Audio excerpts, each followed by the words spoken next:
Hey, hey, hey. Happy Wednesday. Come on in, pull up a chair. The Gaming Gang Dispatch is in the air.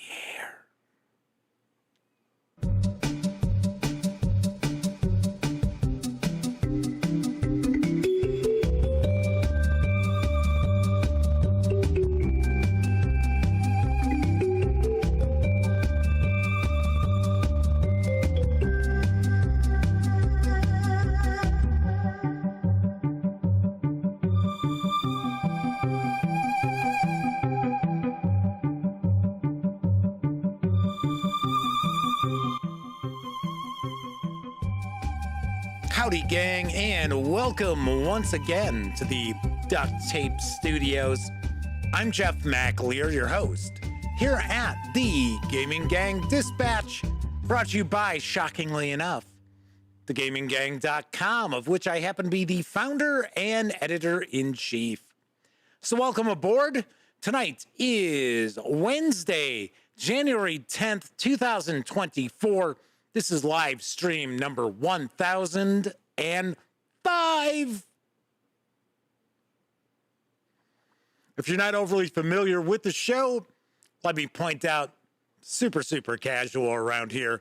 Just hanging out, talking about the latest in tabletop gaming and what's currently happening in the hobby.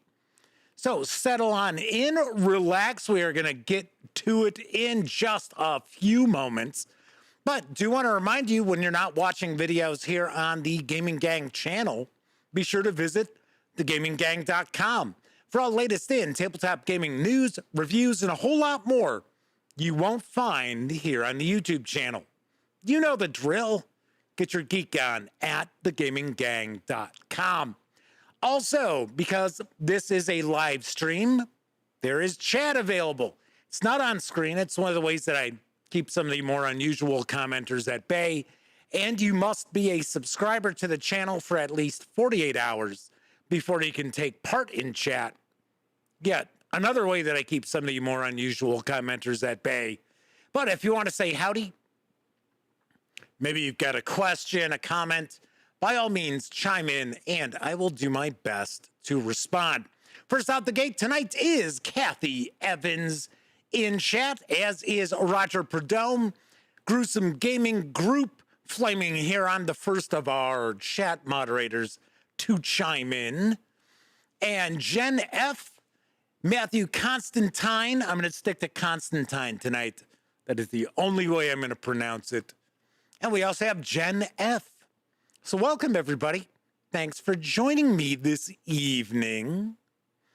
Let's jump on into the news, because landing in stores this week is Rune Masters, and I've got the latest from Funforge. Rune Masters is a cooperative tower defense game in which 1 to 4 players work together as, you guessed it, Rune Masters, whose sworn duty is to protect the temple of mankind against the forces of evil. Each turn, new monsters spawn on the board and advance toward the temple.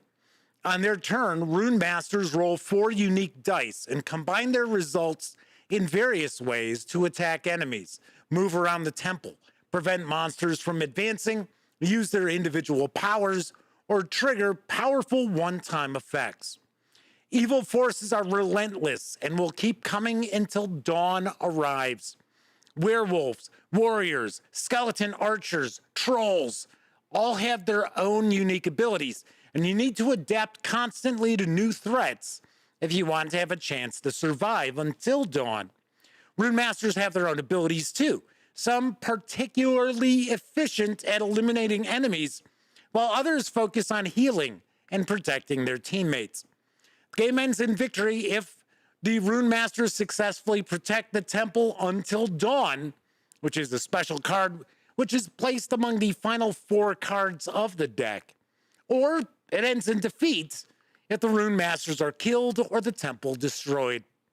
Rune Masters is for 1 to 4 players, ages 12 and up, plays in around 30 to 60 minutes, and carries an MSRP of $29.99.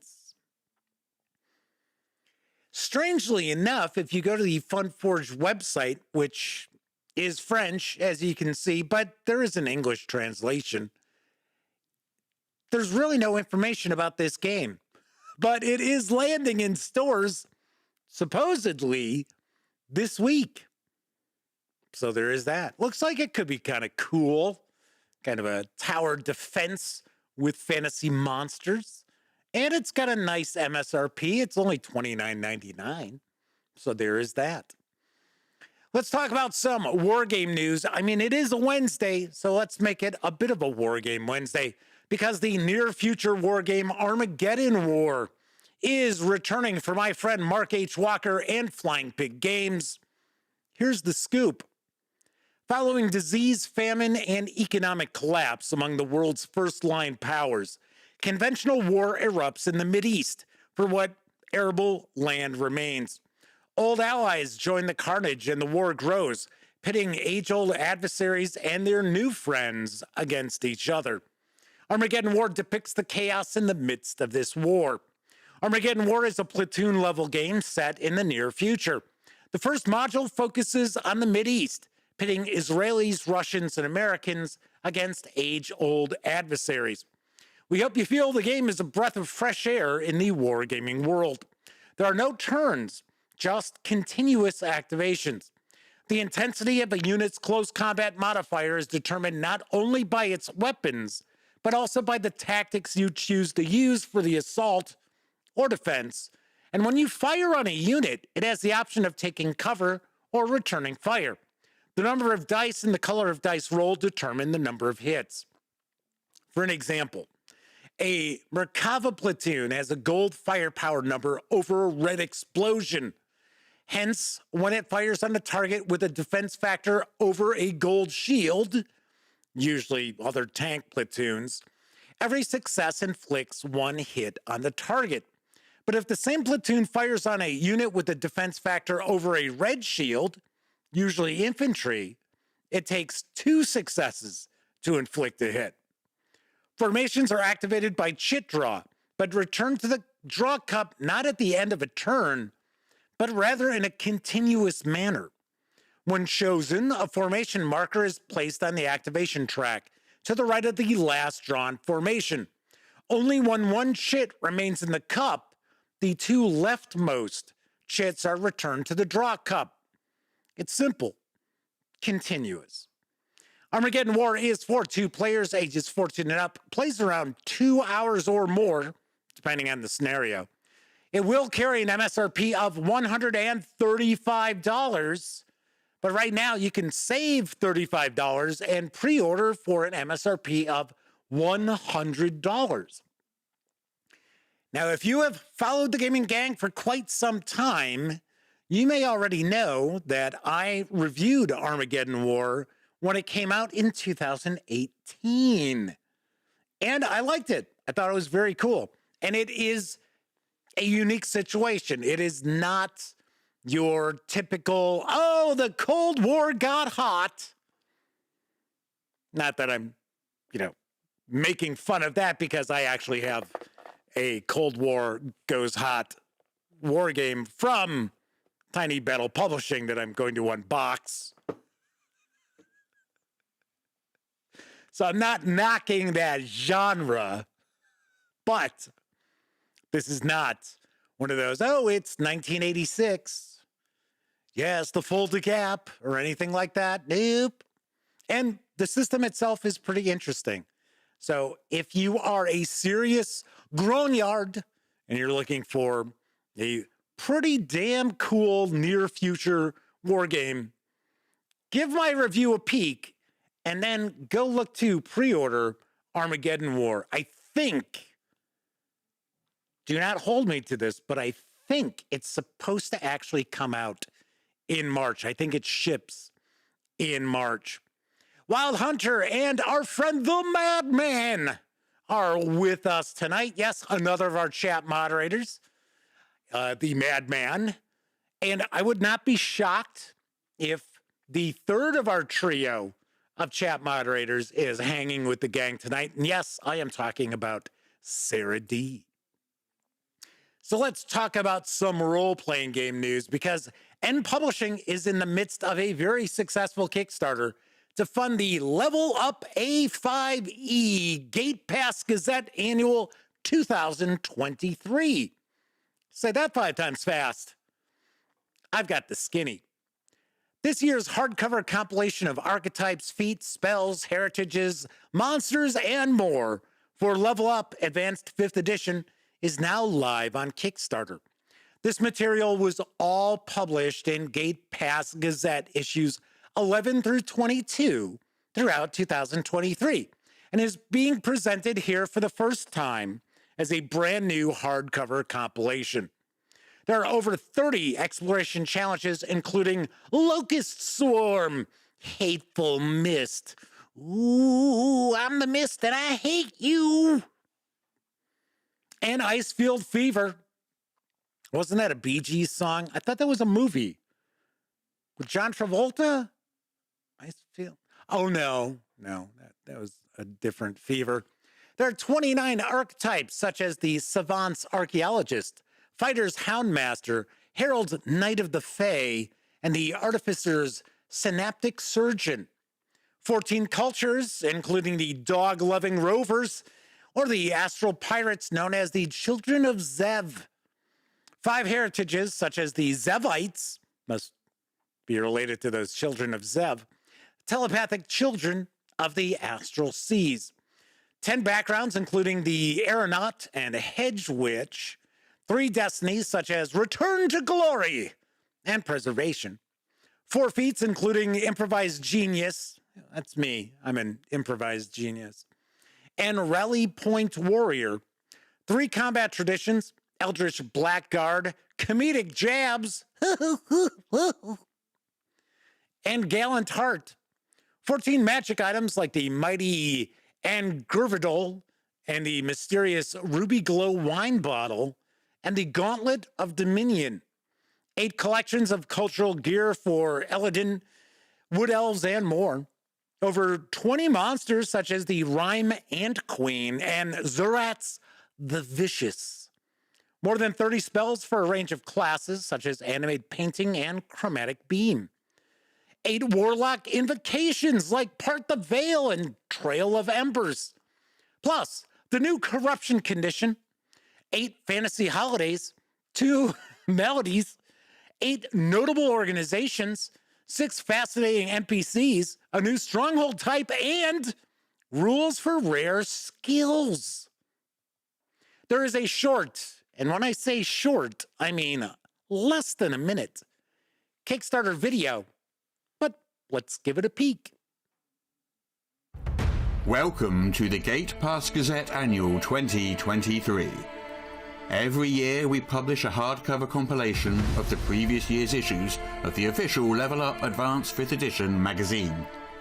This beautiful book contains dozens of exploration challenges, archetypes, cultures, spells and monsters, along with new heritages, destinies, feats and combat traditions. Overcome the hateful mist, play a Knight of the Fae or an astral pirate, and face the vicious Rhyme Ant Queen.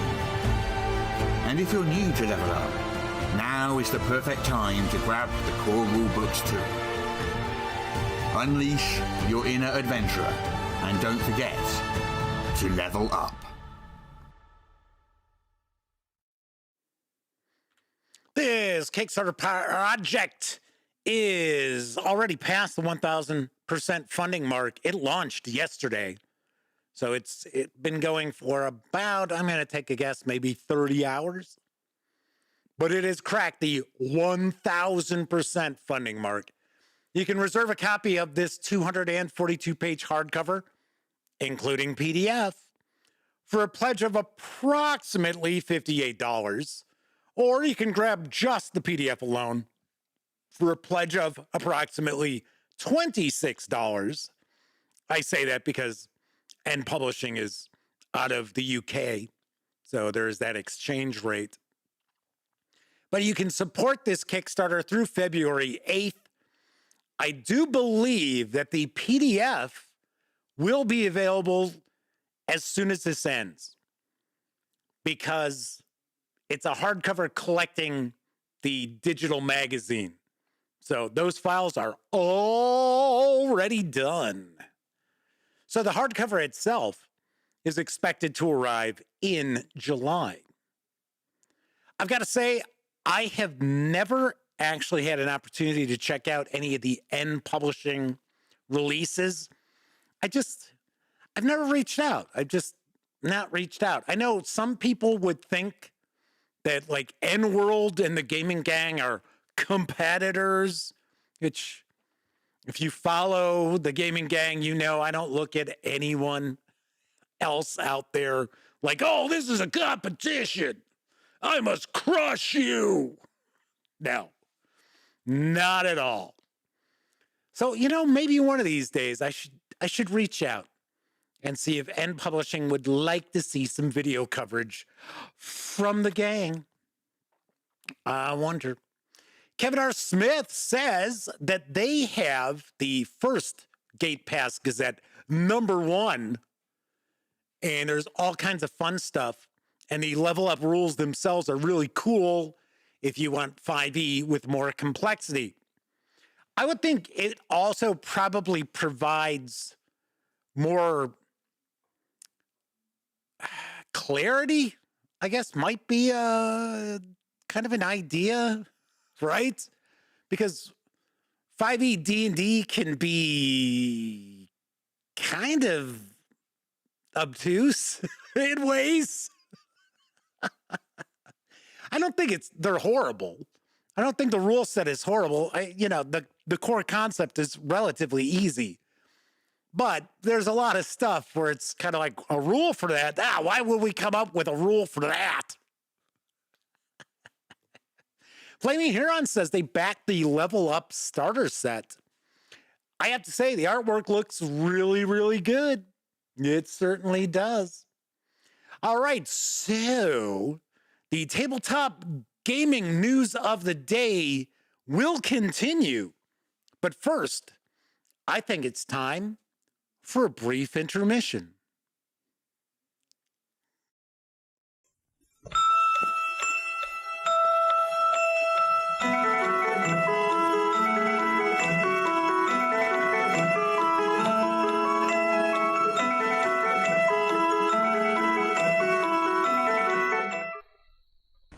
Timmy, let's go. Hold it before you blast off. You brush your teeth. There's the gleam. Your mother's always making you do that. Yeah, but I bet I get less cavities than you. Yes, mothers who care know one sure way to help fight decay is to brush right and use Gleam. You see, a harmful deposit called plaque forms on teeth. Proper brushing with Gleam removes most plaque. So remember, one sure way to help fight decay is to brush right and use Gleam.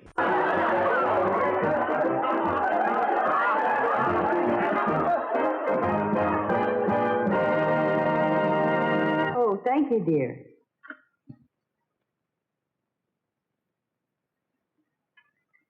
Hey, the last one. You better get another pack. Okay.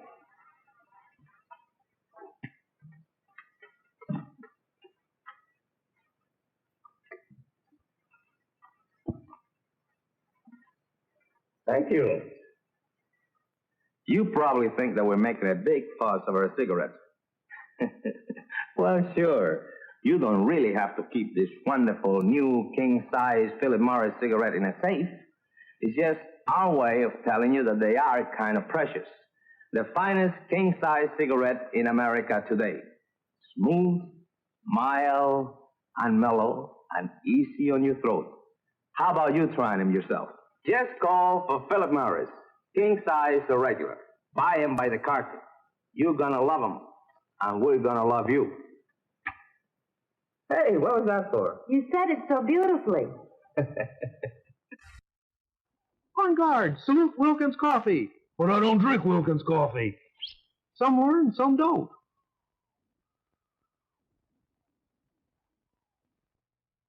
Well, I'll be a monkey's uncle. Yeah, Monkey's Uncle. New stunt race day with a monkey business name. Spread the stunts out every place. Make it tough to win the race. Run Run wild, monkey's uncle, wind the timer, run and take the stunt that says, be a snake. It's great, monkey's uncle, time is going, tick, tick, tick. Do a rooster who is sick, cock-a-doodle choo. Run wild, monkey's uncle, hurry, hurry, do those tricks for the monkeys out of ticks. Run wild, monkey's uncle, time. Now's your turn to show your speed. Do more stunts and take the lead.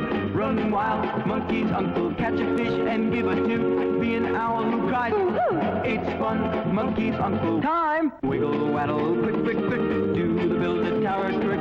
12 stunts, just 3 tries. Case of ties in monkey's eyes, and you're a monkey's uncle. It's wild! Complete with stunt mats, cards, horns, clickers, tricks, spinner, and monkey timer. From Transagram, where the fun comes from.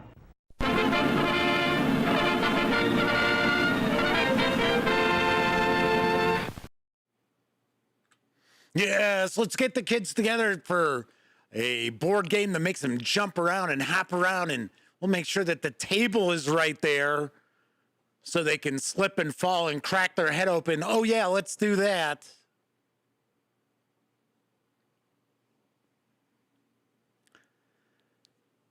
I'll be a monkey's uncle. No, you'll be rushed to the emergency room is what you're going to be.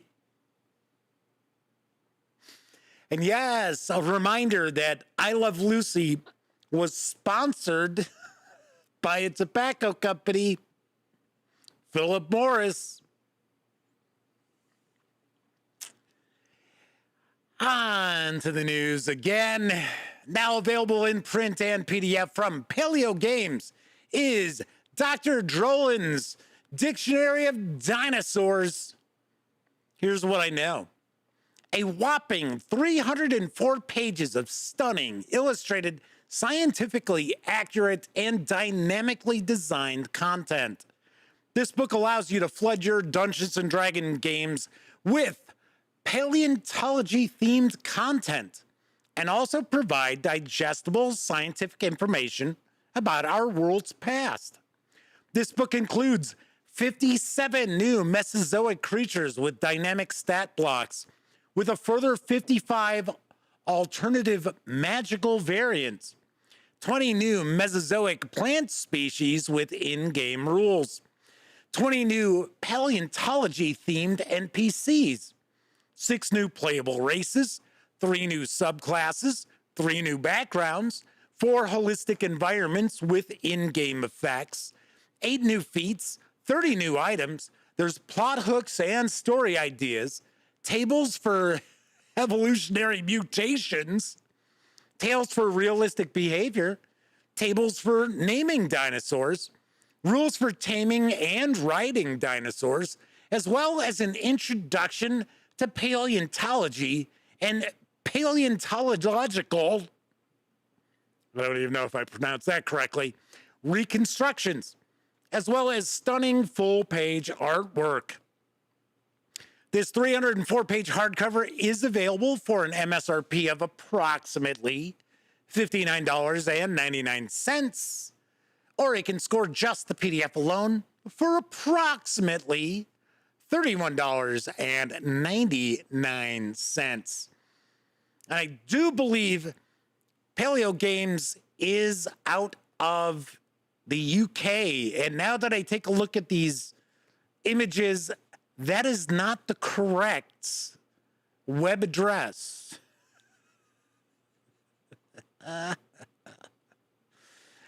Yeah, if I remember right, I think it's Palaeo Games. Well, that's okay. I have a news piece arriving tomorrow morning, and I know that's got the correct spelling and everything in it.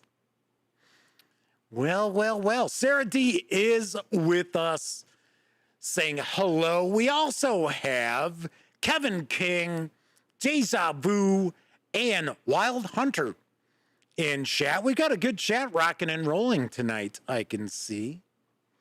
Matthew Constantine says they keep expecting to see a high karate ad. Yeah. British sterling, that's what I used to get. As a kid from my grandmother, it'd be like, oh, okay. Yeah, so Flaming Heron's sharing the correct web address. Thank you very much. So Jen F says, it looks like a nice companion for a Pangea campaign. The Star Shaman Song of Pangea, perhaps. Got a review of that on the horizon as well. Let's talk about my final news piece, because there is a new supplement for, oh, actually, I should say, the Madman points out that they just received this book because they backed the Kickstarter, and says they are really impressed. The artwork is fantastic too. Sweet. All right, now we'll move on to my final news piece, because there's a new supplement for the Beyond the Wall and Other Adventures role-playing game. It is out in PDF. And here's the details on a kingdomless realm. The land is desperate for aid. A realm's history has much to say about looming threats, about its peoples, and about heroes both untested and legendary. When forgotten evils stir and your hearthmates need you, it is time to gather allies and come to a broken kingdom's defense. Venture beyond the wall and into a kingless realm. A kingless realm introduces new ways to extend your campaigns of Beyond the Wall. For some reason, I have a little hair hanging on my nose. Anyway, extend your campaigns of Beyond the Wall and Other Adventures. This volume contains a selection of new rules and options for adventuring. Whether a group wants to extend a campaign with heroes after 10th level, expand character creation and multi-classing options, or start play with even younger villagers experiencing their very first adventures. Also included is a ready-to-play and customizable campaign setting, the lands of the Broken Kingdom, a shattered realm where the Horned King waits to rise again. This includes expanded character and campaign options, including legendary heroes, untried heroes, and more. A host of game mastering advice and guidelines for running a campaign spanning seasons and years. 3 new character playbooks: the Failed Ranger, the Horned King's Blood, and the Reaver's Descendant. New rituals, magic items, traits, bestiary entries, and personalities to fill your world. A full campaign, including a 3-front threat and a new scenario pack. A new world with associated maps, history, monsters, and more, all ready for your group to make its own. This 185-page PDF of Beyond the Wall, A Kingless Realm, is now available over at DriveThruRPG for $7.99. Well, I have to say that is a pretty rocking deal from Flatland Games. 185-page PDF, $7.99. Nice. Very nice. And as far as I understand, Beyond the Wall is the sort of role-playing game that you look for if, I do believe, I might be wrong, but I do believe this is sort of the kind of role-playing game that's aimed at kind of like fellowship sort of adventures, sort of campaigns along those sort of lines, where it's like a coming of age sort of adventure, a lot of like the Shannara tales and things along those lines. Probably fit relatively well into Beyond the Wall. All right, that is it for the tabletop gaming news tonight. Of course, I was just talking about DriveThruRPG. Don't forget, the gaming gang, thus the Dispatch, is affiliated with the One Bookshelf sites. So if you are going to visit, say, DriveThruRPG or Dungeon Masters Guild, Storyteller's Vault, Wargame Vault, what have you, please stop by thegaminggang.com first. Click on one of our banner ads. That way, if you happen to make a purchase, I get a small portion of that sale. And all those nickels, dimes, and quarters really do add up and help keep thegaminggang.com around. Also, if you like this video, If you like this video, if you dig the channel, if you find thegaminggang.com to be a valuable resource, hell, if you just like what we do, you can always stop by paypal.me/thegaminggang to make a small donation. And I must say, Kevin King and the Madman very recently stopped by paypal.me/thegaminggang. Don't forget the /thegaminggang. And they both made not small donations. So thank you very, very kindly. Thanks to all of you out there who use the banner ads and or stop by paypal.me/thegaminggang. All righty then. So, a few things to tackle tonight. One, I should mention, shoulder's still bugging me a little bit. It's not terrible. In fact, it was starting to go away. And then I went to have, because I got a referral for, like physical rehab for my back. So I went and they were kind of giving me an evaluation in that and, twisting me and all that. And it kind of like made it flare up again. And of course, they're only doing my back because I don't have an order for my shoulder. Kind of weird. But I actually will be starting the physical rehab tomorrow on my back. So there is that. So I guess I'll be doing that for a few weeks. So a couple times a week going in and doing various different things. They gave me some exercises to do, which I've been doing, and some of them are kind of weird. Because I guess it turns out that the main issue is, for one, I'm not overly flexible, which is like, okay, I guess. Right? Like, oh, all right. Especially, I guess, like leaning back. So they've got me doing some exercises like that. They've got me doing some exercises to try to strengthen my core. And I guess my pelvis is a little off. So, and I guess it's basically because like I tend to, if I sit with, and I take like one leg and put it over my other leg, it's always one specific leg. I sit a particular way, things like that. And I think actually it's probably got to do with all those years I spent as an Elvis impersonator.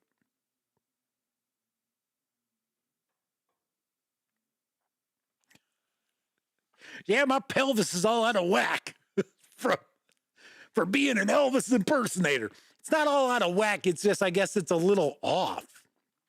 So Flaming Heron says, do they have me doing Pilates? Not yet. Not yet, but it does seem like there's some yoga-ish things in the mix. Wild Hunter is wishing me luck with that. Oh, yeah. Tessie Trekkie says, RV delivery. Yeah, you know what? All the years of sitting, driving may have had a little bit to do with it. So, because I would actually get like little flare-ups if I was... See, now, thankfully, I was never one of these people delivering vehicles where I was in like a huge hurry, where it's like, oh, I'm not stopping. No, I would take breaks. So I would do maybe 3-4 hours tops without stopping and getting out, walking around, or, what have you. So Fleming Heron says, Jeff is a hunk of burning love. The funny thing is, I'm not an Elvis fan. I'm a Beatles fan. And back in the day, they used to talk about you could be a Beatles fan or you could be an Elvis fan, but you couldn't be both. And I kind of fall into that category. Do I dislike Elvis? No, I just don't really devote any thought to Elvis.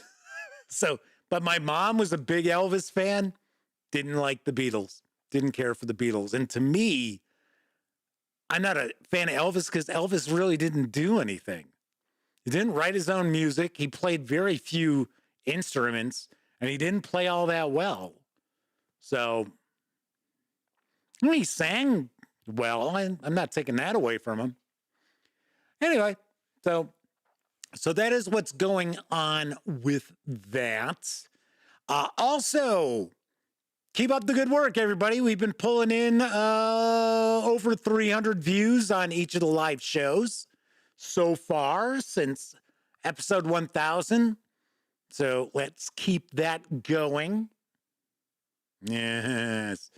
So Kevin R. Smith says, so you worked for a unionized company? Not when I delivered RVs, I didn't. So Fleming Heron says, wasn't it the Beatles or the Rolling Stones? No, I never heard that. Although I could easily see that you were either going to be a Beatles fan or a Rolling Stones fan, because they are rather different. But no, I always heard Beatles and Elvis. So you should Google it. You'll see. I mean, I don't know if that's the case these days, but back when I was younger, yeah.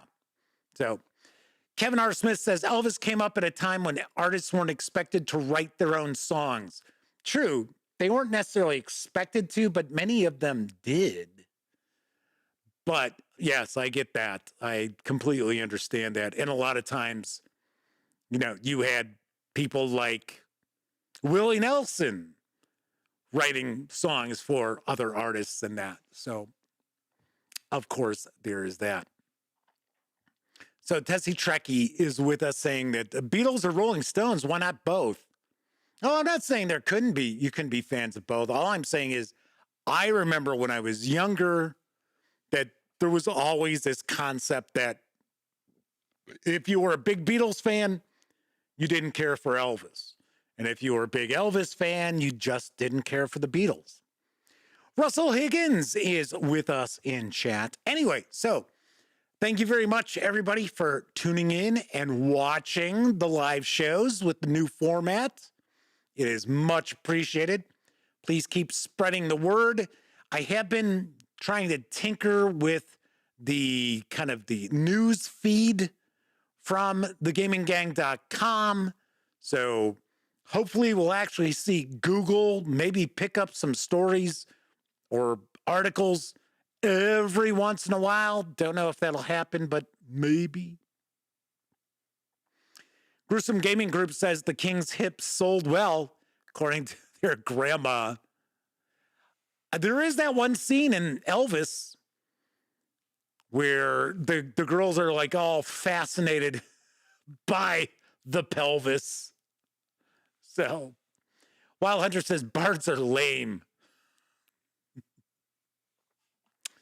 So the other thing I wanted to talk about tonight, unfortunately, the passing of a tabletop role-playing game legend. Earlier today, news came out that Jannell Jaquays passed away.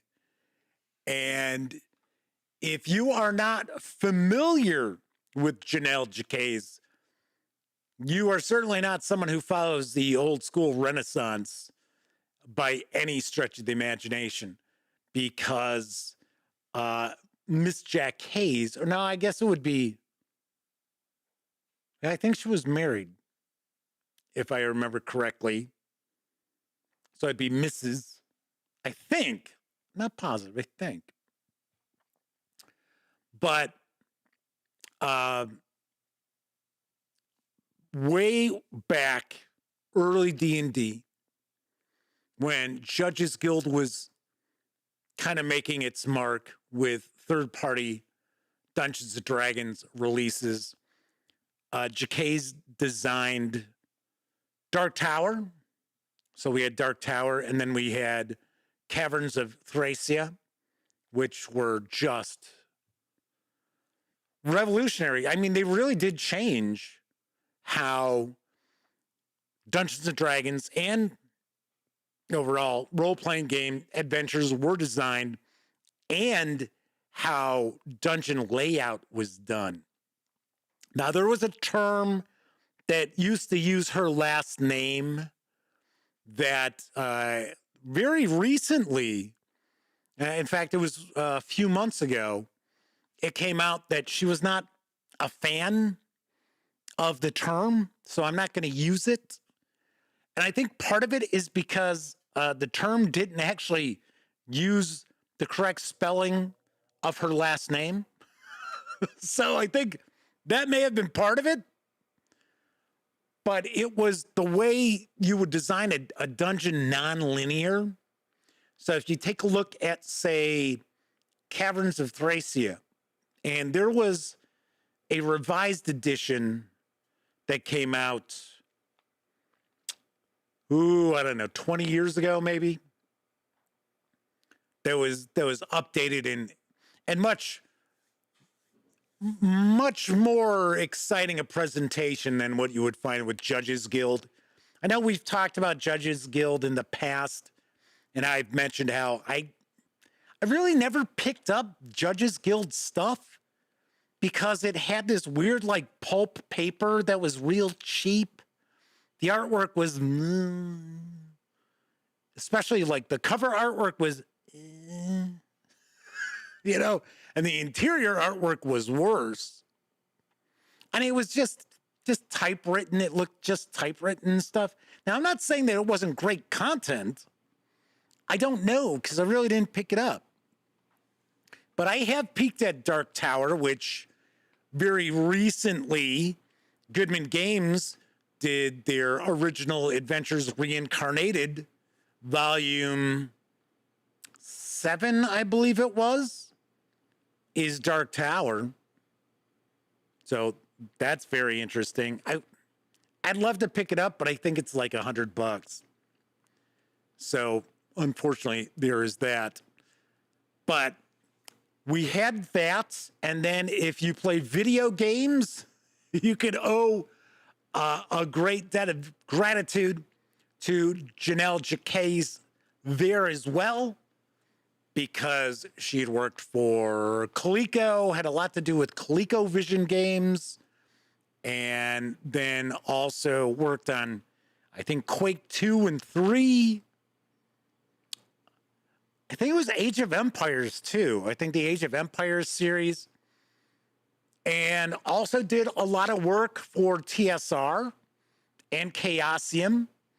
In fact, I want to say it's Griffin Mountain adventure, which is real early RuneQuest, was originally written for Dungeons and Dragons. And TSR was like, And Greg Stafford scooped it up for RuneQuest. So there was that. Jannell Jaquays was also well known for art. So a lot of artwork as well. So just, like I said, a legend in the tabletop role-playing game industry has passed on. I had an opportunity at the Origins Game Fair in 2017 to talk with Jannell Jaquays for just a few minutes. Didn't do an interview or anything like that, but they were a guest of honor, and because we were press, we had an opportunity to kind of chat with some of the guests of honor, and just, you know, talked for a little bit and said thank you for all the great stuff early on.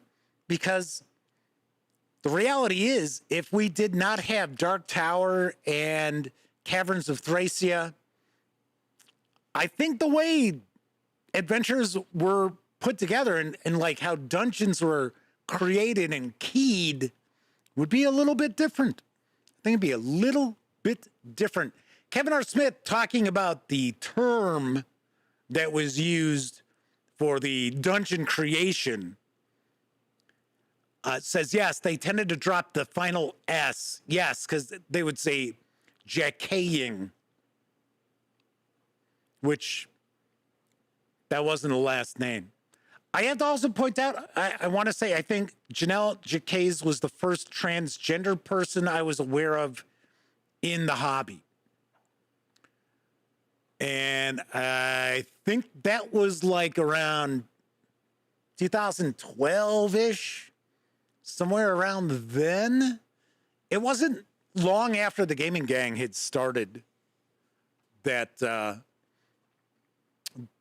I became aware of Jannell Jaquays transitioning, I guess we'll say. Matthew Constantine says, when I first got into gaming with basic role-playing, I used the map for Judges Guild's City-State of the Invincible Overlord. Okay, so I got to be completely honest. I did own City-State of the Invincible Overlord. I think that was the reason why I didn't pick up Judges Guild stuff. Not that there was anything wrong with it, but it was, yes, it was that paper quality and stuff like that. That was my first experience with it, and I was kind of like, I guess I was being kind of a snob.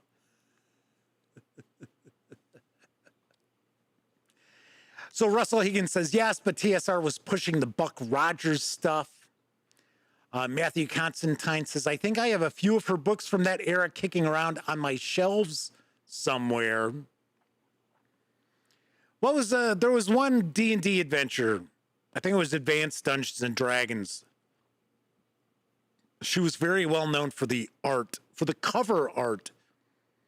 Because that's something that a lot of people probably weren't all that aware of, that not only was Jaquays an artist, they were a game designer. They were very influential in the video game world too. So, and I believe she was 67, but had been suffering from a degenerative condition for a few years. So it's too bad. It is too bad. Another legend of the hobby is no longer with us. It sucks.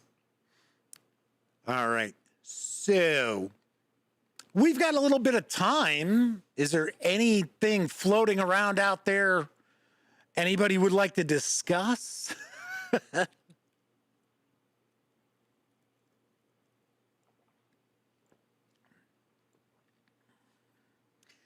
So Kevin had pointed out Beatles versus Stones was mostly about having a clean versus bad boy image, at least until the Beatles went psychedelic. Wild Hunter points out Donkey Kong and Quake. So Kevin King says, too bad she did not live to see OAR number 7 released. I thought that came out at Gen Con. Or maybe Goodman Games just had a production copy of it, because I seem to recall seeing it at Gen Con, and it's big. It is pretty big. Or maybe I'm thinking of the Judges Guild treasury that they've got. I think they've got 2 volumes. Maybe that's what I'm thinking of. Kevin R. Smith says, I think it was Dragon Mountain. I think you might be right. I know that Jaquays contributed a lot of artwork in the early years of Dragon Magazine, too. So Gruesome Gaming Group says they weren't aware of her influence on video games. Yeah, she had worked for Coleco and then had worked for a few different companies. Trying to remember. There was another game company. Oh, it was TSR. If I remember correctly, she worked for TSR for like 4 years. And I think at one point was the graphics director or something like that for TSR. Like late 80s, I think. So, like I said, I mean, it's not like I know the ins and outs of Jannell Jaquays' career, but I do know some things, and especially Dark Tower and Caverns of Thracia. And as far as I understand, I've never read both. I peeked at PDFs of them. But as far as I understand, Caverns of Thracia still really holds up well. And like I said, I think that second edition probably would be a great jumping on point. If I remember right, I think they did an edition for 3rd edition D&D. Could be wrong. Kevin R. Smith says there are actually a few people who have made that leap. Lauren Shtick, or I should say Schick. Why did I say Shtick? Yeah, he's got this shtick. Who brought Tom Mulvey into TSR, switched the video game industry after he was laid off. I was going to say, if I remember correctly, Alan Emmerich, if you remember Alan Emmerich from Victory Point Games, he went from board games to, I want to say, Computer Game World magazine. So, try to remember, there's somebody I know who went from tabletop gaming to computer gaming, but it was computer gaming journalism.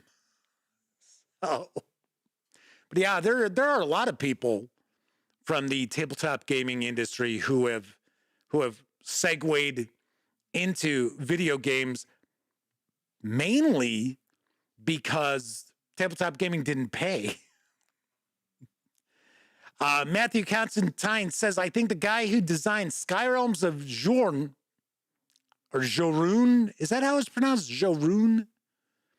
Went over to video games too. My buddy John Welsh, he actually made the opposite transition. He started in computer games working for SSI. In fact, he did a bunch of scenarios for, I want to say it was Steel Panzers, or is it Steel Panthers? No, I think it's Steel Panzers. And then ended up just as on a lark starting to design board games and that. So that's kind of cool. It's pretty wild. All righty.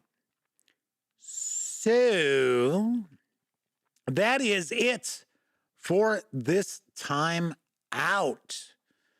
Of course, stay tuned. I am going to have my review of Shadow Dark very shortly. I'm kind of behind the 8 ball right now because of that pet sitting that I did for the weekend. But going to have this. I will have the unboxing of Black Horse from Tiny Battle Publishing. I will have my review of the Ultimate Core for Pathfinder for Savage Worlds. I've got unboxings of a trio of GMT war games that arrived at the end of last week. I have 9 game books coming from Chaosium Inc. I talked about that last night. I was blown away by that. Got a lot of things cooking. A War Transformed. The miniatures rules from Osprey Games. I will have my review of that as well. So there is loads and loads coming later on this week into next week. Got a bunch of snow coming in, I guess, on Friday in the Chicago area too. Yuck. Game Master's Hobby is with us. Say hi, gang, late as usual. Hey, better late than never. Anyway, so like I said, got loads and loads cooking. So stay tuned for that. All right, of course, if you like this video, by all means, please give it a quick thumbs up. Subscribe to the Gaming Gang channel if you haven't already. And if you do subscribe, don't forget, ring that bell. because it'll not only let you know when the Dispatch streams live Tuesday, Wednesday, and Thursday evenings at 7 p.m. Central, right here on YouTube. It'll also inform you when I upload other videos, such as my upcoming review of Shadow Dark from the Arcane Library. Of course, if you were watching live, thank you very much. If you watched live and took part in chat, tip of the cap to you. Really do appreciate that, because not only are you keeping me company, you're keeping each other company as well, especially when I'm reading through some sell sheet info on a game. So, because I know half the time you're like, oh, just droning on. Let's see what's going on in chat here. Yeah, all right. Of course, I know a lot of you out there, you don't have an opportunity to watch live. Doesn't matter if you're watching live or on Memorex. Really do appreciate all of you taking time out to check out any of these videos on the Gaming Gang channel. Everybody enjoy the rest of your morning, afternoon, evening, whatever time of day it is in your neck of the woods. And of course, when you're not watching videos here on the Gaming Gang channel, be sure to visit thegaminggang.com for all the latest in tabletop gaming news, reviews, and a whole lot more you will not find here on the YouTube channel. You know the drill.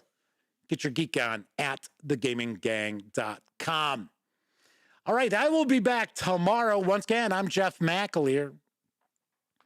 And I certainly hope each and every one of you gets to enjoy plenty of great gaming with your gang.